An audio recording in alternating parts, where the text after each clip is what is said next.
Assalamualaikum warahmatullahi wabarakatuh. Anak-anak, apa kabarnya hari ini? Semoga semua dalam lindungan Allah Subhanahu wa taala. Nah, anak-anak, lama tidak mendengar cerita Bunda. Hari ini Bunda mau bercerita tentang apa? Iya, hari raya Idul Adha, karena sebentar lagi kita sebagai umat muslim akan merayakan hari raya Idul Adha. Bagaimana ceritanya? Nah, sebentar ya. Anak-anak masih ingat nggak siapa nama ayahnya Nabi Ismail? Oh iya, Nabi Ibrahim.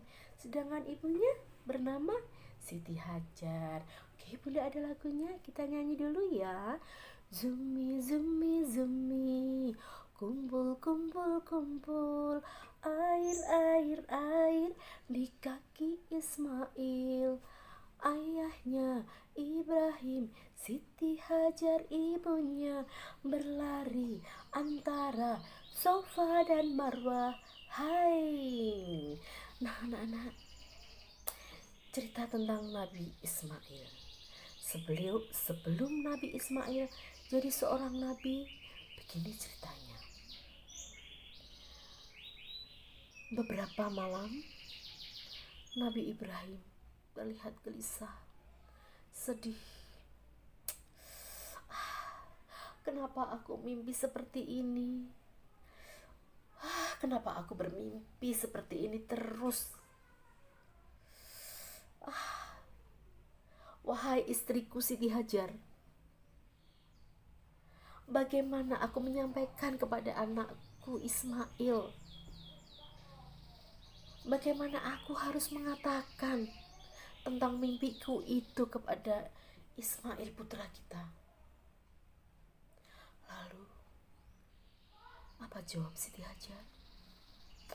Wahai suamiku Ibrahim, sampaikanlah apa yang engkau sampaikan. Saya yakin putra kita Ismail adalah anak yang solih, anak yang berbakti kepada orang tua. Cobalah sampaikan, wahai suamiku. Oh, begitu ya istriku, kata Ibrahim. Maka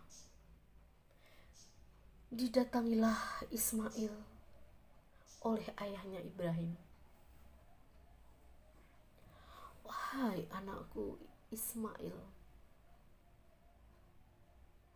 ayah ada yang ingin sampaikan kepadamu. Engkau boleh marah nanti, nak. Engkau boleh membenci ayah, tapi ayah harus sampaikan kepadamu. Wahai ayah, sampaikanlah apa yang harus engkau sampaikan. Ayah tidak perlu ragu. Ismail akan mendengarkan apa yang akan disampaikan ayah. Anakku Ismail, Ibrahim menangis ketika menyampaikan kepada Ismail. Anakku Ismail, beberapa hari ini ayah bermimpi, nak, bermimpi bahwa Allah memerintahkanku untuk menyembelihmu, wahai anakku. Maafkan ayah, nak. Semuanya sekarang terserah pada kamu. Semuanya saya serahkan kepada engkau, wahai Ismail anakku. Lalu Ismail menjawab dengan tersenyum, wahai ayahku yang taat, engkau adalah hamba Allah. Maka ayah, perintah Allah kepada hambanya harus dilaksanakan. Dan saya sebagai anakmu ya Nabi Ibrahim rela karena baktiku kepada Engkau, maka aku rela jika memang Allah memerintahkan Engkau menyembelih aku. Terkejutlah hati Ibrahim. Ya Allah, begitu besar hati anakku, begitu besar pengorbanan anakku untuk menjadikan anak yang berbakti kepada aku, ayahnya, dan menjadikan aku manusia yang taat kepada Engkau, ya Allah. Benar Engkau ikhlas, Ismail, kata Ibrahim dengan terbata-bata. Iya ayah, insya Allah Ismail ikhlas.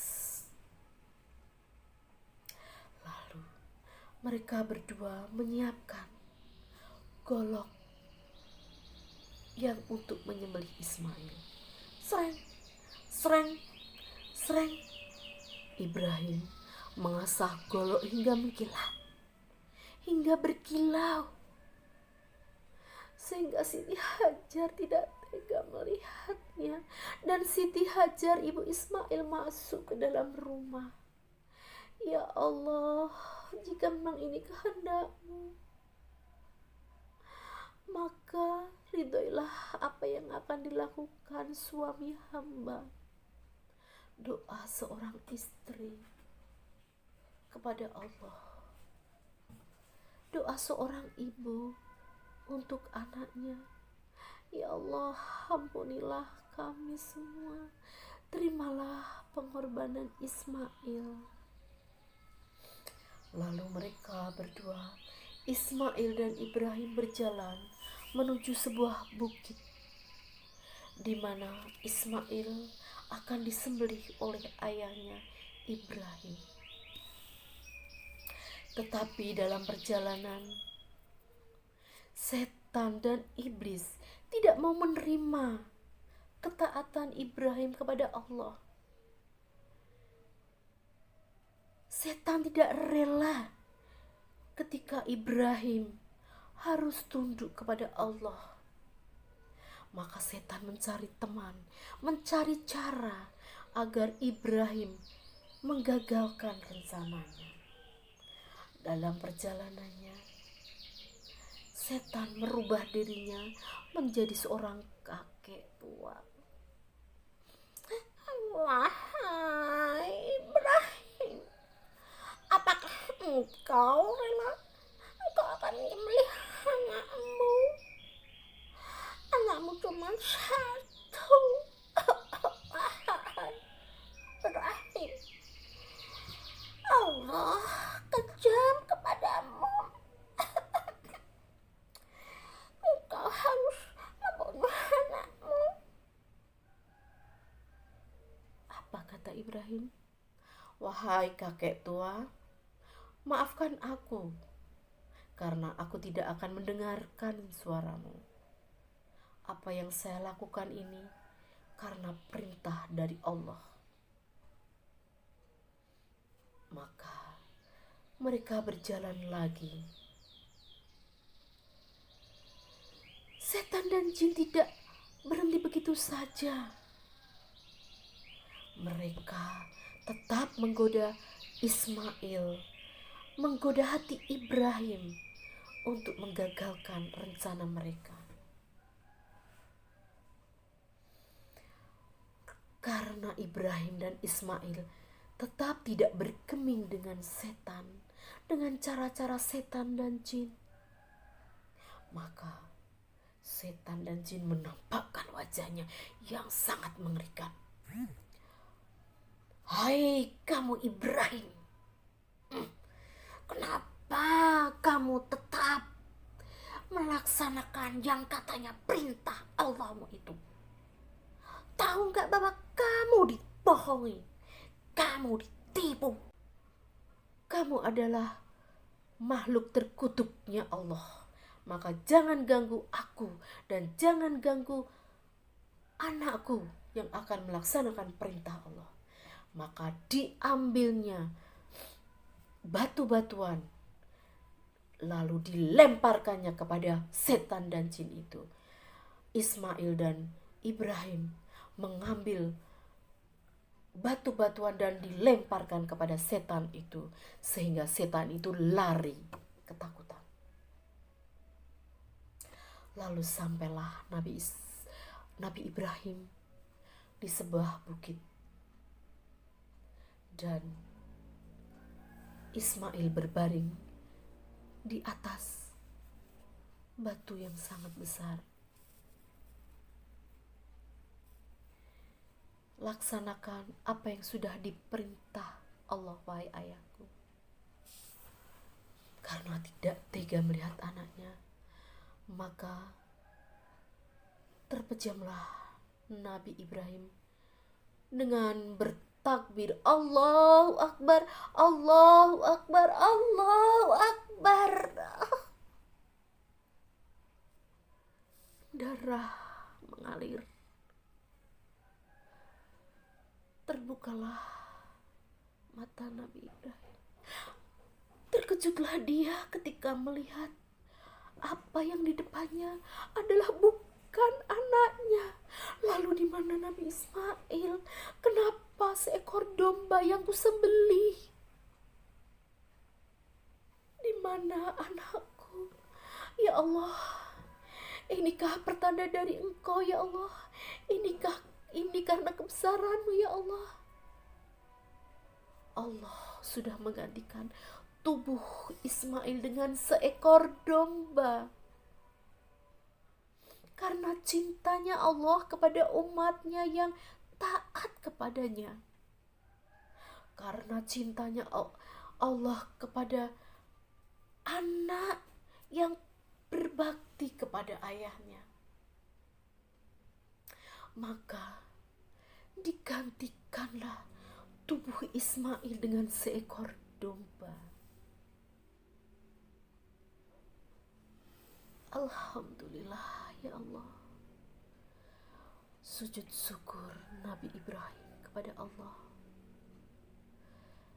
Dan semakin taatlah Nabi Ibrahim kepada Allah. Nah, anak-anak, itu adalah sedikit cerita tentang bagaimana kita sebagai umat muslim harus berkorban saat Idul Adha, Lebaran Haji katanya. Nah, anak-anak, kesimpulan dari cerita tadi adalah